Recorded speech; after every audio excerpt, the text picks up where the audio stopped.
So we're at number 34, and that is Champagne Problems. Yes, this iconic song is the second track on Evermore. It was written by Taylor with Joe Alwyn, and it was produced by Aaron and Taylor. This is a very beautiful ballad.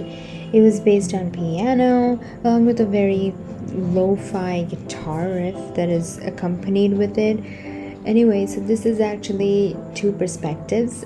It is narrated from the perspective of the girlfriend who basically turns down her lover's marriage proposal.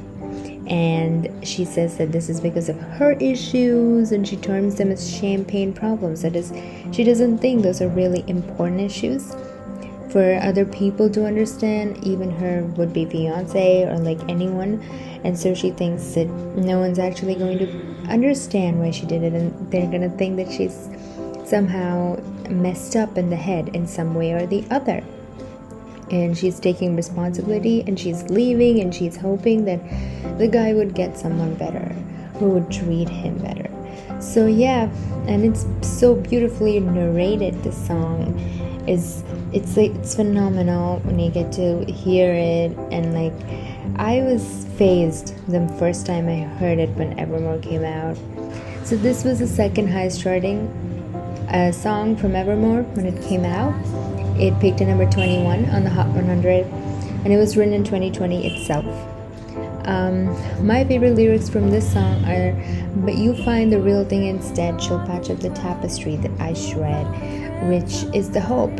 That is why she's giving the guy the hope that he'll get it someday and he has nothing to worry about.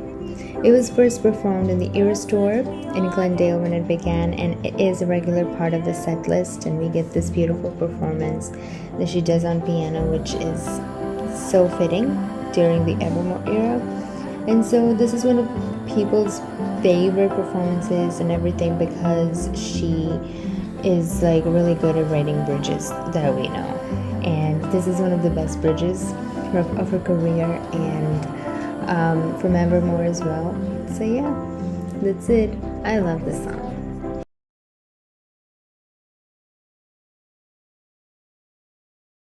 So number 33 is I Don't Want to Live Forever. Yes, I Don't Want to Live Forever is a duet with Zayn, and it technically was released in the 1989 era. People term it as the hiatus era because in 2016 she had no album cycle. So we were technically still in the 1989 era, but this song is so different from anything in 1989, and that is why it is hard to point this song as part of that. But it actually is, because Reputation didn't begin until August of 2017. This song was released in December of 2016. And it was part of the 50 Shades Darker soundtrack, the only thing that's good about that movie.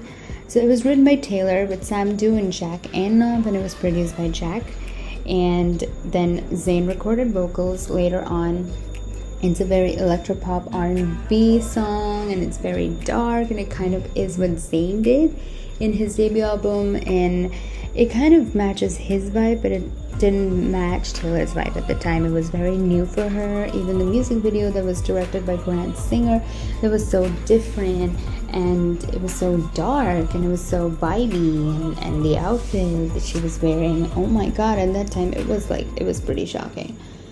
But yeah, now it's like awesome, we get that.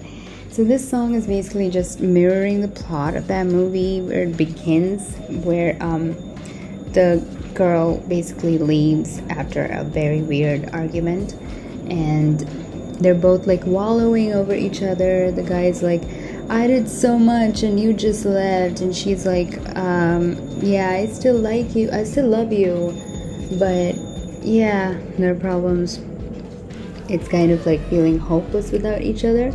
That's what it's trying to capture. So this song was a commercial success because at that time Zayn was at the peak of his career, and it's Taylor. So it was number 2 in the Hot 100 it peaked at, and yeah, it was written in 2016 itself. I first heard it when it came out in 2016. It was a fresh new perspective at both sides, and I love Taylor in this way My favorite lyrics are "Wondering if I dodged a bullet or just lost the love of my life," which are like, yeah, this is so Taylory, these lyrics. It was first performed by Taylor alone at the Super Saturday Night concert that she did before the Super Bowl in 2017, and it was also a surprise song at the Reputation tour in Manchester. I do think that she might perform it as a you know a surprise song here at the Eras tour. There is a possibility, but God knows. Great then.